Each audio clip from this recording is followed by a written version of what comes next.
अस्सलाम वालेकुम तलबा। हम स्टार्ट कर रहे हैं कार्बन आइंस जहाँ हमने ख़त्म किया था। अच्छा, इसमें अब एक ओवरऑल स्टेबिलिटी ऑर्डर दिया हुआ है। आप यहाँ पर अगर देखें, ये overall functional group in a position stabilise carbanion के, अगर एक जगह पर कार्बन आइन मौजूद है और उसके साथ ये ग्रुप्स लगे हुए हैं, तो कार्बोनाइन की स्टेबिलिटी नाइट्रो की वजह से सबसे ज़्यादा होगी, फिर कार्बोनाइल है, फिर ईस्टर है, फिर सल्फाइड है। तो ये एक ऑर्डर दिया हुआ है कि इन ग्रुप के लगने की वजह से जो कार्बोनाइन है उसकी स्टेबिलिटी में इस तरह से इजाफा होता जाएगा, यानी नाइट्रो ग्रुप की वजह से सबसे ज़्यादा स्टेबल होगा और अल्काइल ग्रुप की वजह से सबसे कम स्टेबल होगा। तो ये एक ऑर्डर जो है वो दिया हुआ है। अच्छा, यहाँ उन्होंने कुछ सॉल्ट्स का जिक्र किया हुआ है कि आमतौर पर जो कार्बेनाइंस हैं, जिस तरह कार्बोकेटाइन फ्रीली नहीं होते, इस तरह कार्बेनाइन भी फ्रीली नहीं होते, सॉल्ट की सूरत में होते हैं। कि जैसे कार्बेनाइन है, कार्बन के ऊपर नेगेटिव चार्ज है और मेटल के ऊपर पॉजिटिव चार्ज है। तो इस तरह ये जिसको हम कहते हैं सॉल्वेटेड हालत में पाए जाते हैं। तो कार्बेनाइन जो है वो भी इस तरह से सॉल्वेटेड हालत में होते हैं, और मेटल मुख्तलिफ हो सकती हैं, लिथियम, पोटाशियम, सोडियम। अच्छा, ये इनकी हाफ लाइफ भी हमें पता है कि हाफ लाइफ जो है वो जाहिर करती है कि कोई भी जो एलिमेंट है वो कितना ज़्यादा स्टेबल है। तो ये सिर्फ उसका तस्करा किया हुआ है, लेकिन बुनियादी जो चीज़ जहन में रखनी है वो ये है कि जो कार्बेनाइन है वो किसी भी मेटल के साथ इस तरह से सॉल्वेटेड हालत में मौजूद होता है।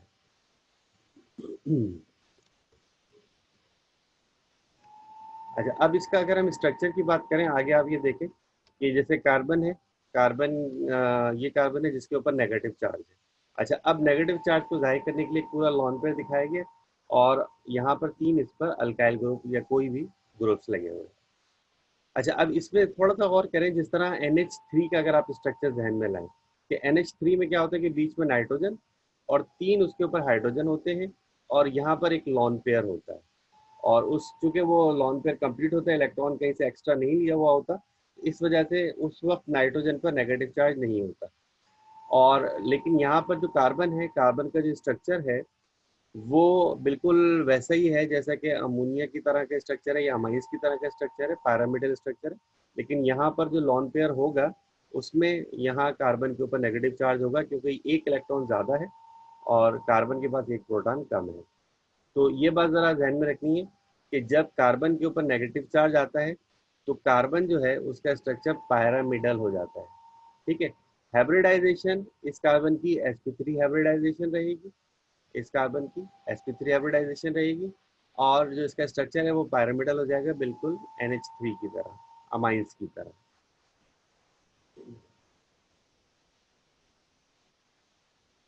अच्छा, अब यहाँ पर एक उसने एक और जिक्र किया है कि यहाँ पर जो कार्बेनाइन है अब वो डबल बॉन्डेड, कि हमारे पास यहाँ पर कोई ग्रुप लगा हुआ था C डबल बॉन्ड C, और यहाँ पर कोई ग्रुप था, वो ग्रुप इस तरह निकला, पॉजिटिव हालत में निकल गया, और इस कार्बन पर नेगेटिव। ऊपर जो हमने कार्बन देखा है, ऊपर जो हम बात कर रहे हैं यहाँ पर, अब ये देखिए चारों तरफ से या तीन तरफ से सिंगल बॉन्डेड है, जबकि ये वाला जो कार्बेनाइन है ये यहाँ पर डबल बॉन्डेड है। तो अब इसका स्ट्रक्चर थोड़ा सा चेंज हो जाएगा, क्योंकि कार्बन की हाइब्रिडाइजेशन चेंज हो गई है। अब यहाँ पर जो हाइब्रिडाइजेशन है वो sp2 हो जाएगी, और जो इसका स्ट्रक्चर है वो कुछ प्लेनर की तरह हो जाएगा। तो इस सूरत हाल में कि जब सिंगल बॉन्ड से डबल बॉन्ड की तरफ जाएंगे तो जो कार्बेनाइन है उसकी भी हाइब्रिडाइजेशन और उसका स्ट्रक्चर भी तब्दील हो जाएगा।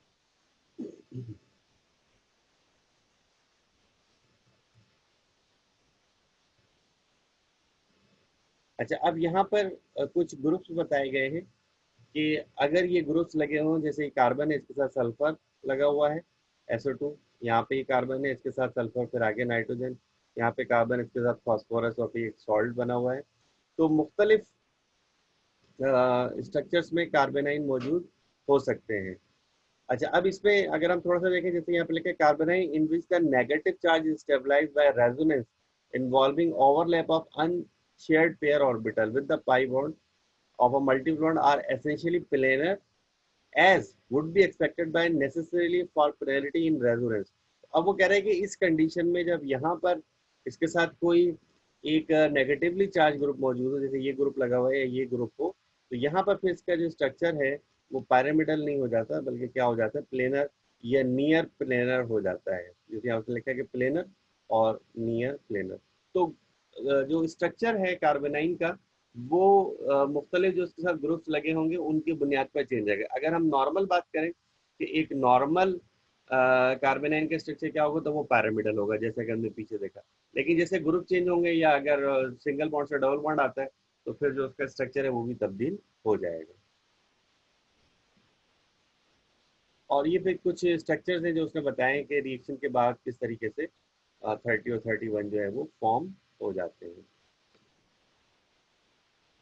अच्छा, अब स्ट्रक्चर ऑफ ऑर्गेनोमेटेलिक कंपाउंड्स, ये आप लोग पढ़ते हुए भी आ रहे हैं, पहले भी आपने प्रीवियस क्लास में भी इसको पढ़ा है। थोड़ा सा हम यहाँ पे डिस्कस करते हैं। एक जो इंपॉर्टेंट चीज़ें हैं कि जो ऑर्गेनोमेटेलिक कंपाउंड्स हैं उसमें हम देखते हैं कि कार्बेनाइन ज़्यादातर हमें ऑर्गेनोमेटेलिक कंपाउंड्स में मिलते हैं। अब ऑर्गेनोमेटेलिक कंपाउंड्स क्या होते हैं, हमें पता है कि जो हमारे पास ये स्ट्रक्चर है RNGX, इस स्ट्रक्चर को हम कहते हैं कि ये ऑर्गेनोमेटेलिक कंपाउंड्स है, और इसको हम ग्रिग्नार्ड रीजेंट के हवाले से जानते हैं। यानी ऑर्गेनोमेटेलिक कंपाउंड की बुनियादी डेफिनेशन तो यही है कि यहाँ पर R, यहाँ कोई भी मेटल M और X हो तो वो ऑर्गेनोमेटेलिक कंपाउंड है। लेकिन जो मिथाइल या यू कह लीजिए अल्काइल मैग्नीशियम हैलाइड जो हैं ये कहलाते हैं ग्रिग्नार्ड रीजेंट, आप लोग को मालूम है।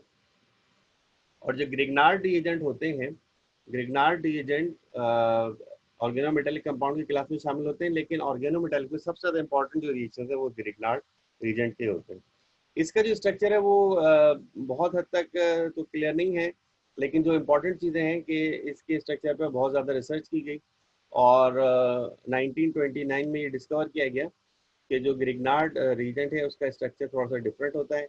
कि जो ग्रिग्नार्ड रीजेंट है, जब उसको हम ईथर के सोल्यूशन में डालते हैं तो वो R2Mg और MgX2 में तब्दील हो जाता है, और फिर इसको मजीद जो है R2Mg और MgX2 इस तरह से एक इक्विलिब्रियम की हालत में ये स्ट्रक्चर पाया जाता है। ये एक साइंटिस्ट है, इसका नाम है शिलिंग, उसने दरियाफ्त किया था, तो इसके नाम पर इसको शिलिंग इक्विलिब्रियम कहा जाता है। तो सिर्फ जहन में ये रखना है कि जो ग्रिग्नार्ड रीजेंट है वो इस तरह से, इस मैकेनिज्म से सोल्यूशन की हालत में मौजूद होता है।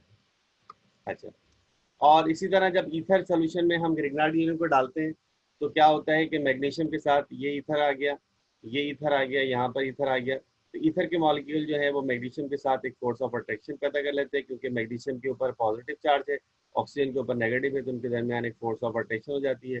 हम कह सकते हैं कि कुछ वक्त के लिए कोऑर्डिनेट कोवलेंट बॉन्ड भी बनता है, ऑक्सीजन अपना लॉन्च पेयर इसको देकर इसके साथ एक फोर्स ऑफ अट्रैक्शन क्रिएट कर लेते हैं। तो ये जो ईथर के सोल्यूशन में जो ग्रिग्नार्ड रीजेंट है इसमें कुछ तरह हासिल होती है, ये भी हो सकती है कंडीशन, ये भी होती है, और ये कंडीशन भी मौजूद होती है।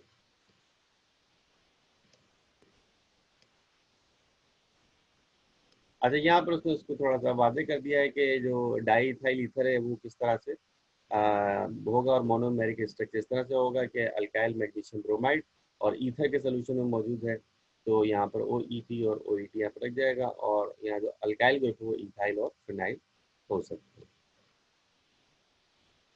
और अगेन फिर वही बात है कि जो मैग्नीशियम चिलिंग इक्विलिब्रियम है वो आमतौर पर इसमें ऑपरेट कर रहा होता है, और इसको जो है मुख्तलिफ स्पेक्ट्रोस्कोपिक टेक्निक्स NMR IR वगैरह से इसको कंफर्म भी किया गया है कि जो चिलिंग इक्विलिब्रियम है वो मौजूद होता है।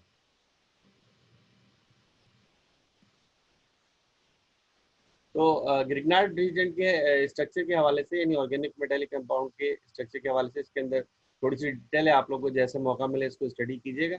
और यहाँ पर जो है जो बुनियादी चीज़ थी शिलिंग इक्विलिब्रियम, ये इंपॉर्टेंट था, तो उसको थोड़ा सा ध्यान में रखिएगा। अब इसमें आखिरी चीज़ जो है कार्बेनाइन में, कि कार्बेनाइन के जनरेशन एंड फिट, कि कार्बेनाइन किस तरह से बनेंगे और किस तरह से फिर वो फर्दर रिएक्शन में इन्वॉल्व होंगे।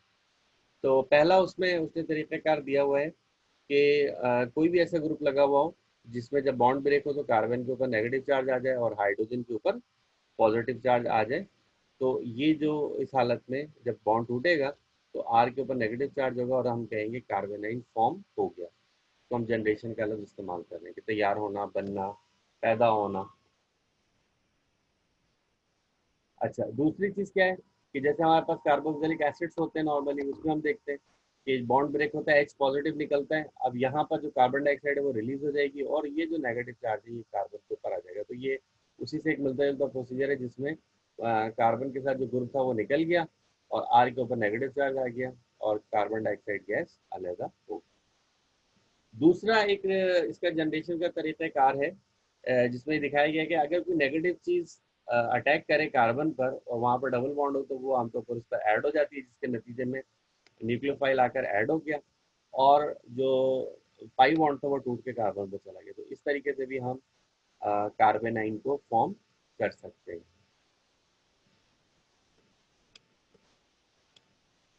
अच्छा, इसी तरह से ये समझ लें 2 या 3 तरीके हम कह सकते हैं जिसके ज़रिए से हमने देखा कि कार्बेनाइन किस तरह से रिएक्शन कर रहा है। अच्छा, इस रिएक्शन में देखें कि अब कार्बेनाइन जो है वो किस तरीके से रिएक्शन कर रहा है या बॉन्ड बना रहा है। अच्छा, अब ये वाई एक ऐसा ग्रुप है, लेविस एसिड है, जिसमें हमें पता है कि लेविस एसिड क्या होते हैं जो लॉन पर एक्सेप्ट कर लेते हैं। तो यहाँ पे उसने लिखा भी है लेविस एसिड बेस्ड रिएक्शन कि आर जो है, आर एक कार्बेनाइन है, वो क्या करता है वाई को अपना लॉन पर देता है और उसके साथ एक बॉन्ड बना लेता है।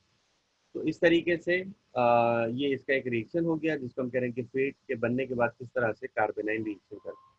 तो कार्बेनाइन किसी लिविस एसिड के साथ रिएक्शन करके अपने आप को रिएक्शन में इन्वॉल्व करता है और नेगेटिव चार्ज खत्म हो जाता है।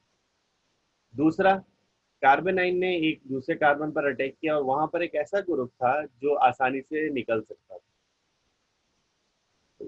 तो कार्बेनाइन कार्बन पर आकर ऐड हो गया और एक्स ग्रुप जो था वो वहां से बाहर निकल गया। तो इस तरीके से भी कार्बेनाइन रिएक्शन में हिस्सा ले सकते हैं।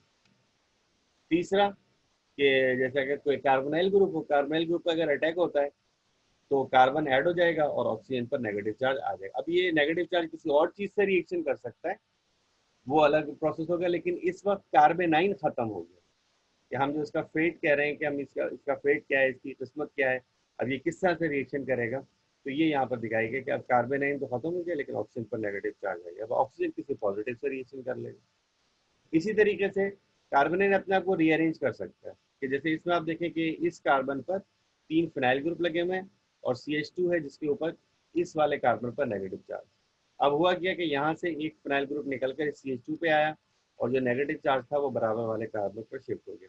तो अब इस कार्बन जिस पर नेगेटिव चार्ज था उस पर कार्बन नहीं रहा बल्कि इस बराबर वाले कार्बन पर शिफ्ट हो गया। तो इस तरीके से भी जो रीअरेंजमेंट है, रीअरेंज करके भी कार्बेनाइन अपने आप को रिएक्शन में इन्वॉल्व करते हैं।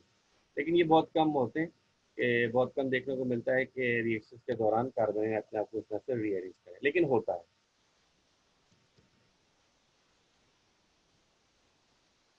अच्छा, आखिर में उसने लिखा है कि organometallic compounds that are not ionic but polar covalent behave very much as if they were ionic and give similar reaction. के ऑर्गेनोमेटेलिक कंपाउंड्स में वो कह रहा है कि जो ज़्यादातर जो आयनिक नहीं होते लेकिन पोलर होते हैं, पोलर कोवेलेंट होते हैं, तो वो आमतौर पर आयनिक रिएक्शन की तरह ही बिहेव करते हैं। तो उसने ऑर्गेनोमेटेलिक के हवाले से एक छोटी सी बात लिखी है, तो इसको थोड़ा सा ध्यान में रखिएगा। बाकी यहाँ पर हमारा जो टॉपिक है वो कंप्लीट हो जाता है और कार्बेनाइन जो है वो पिछले लेक्चर में हमने स्टार्ट किया था, पिछले लेक्चर के पार्ट 2 में, और अब इसमें जो है यहाँ पर कार्बेनाइन कंप्लीट कर रहे हैं।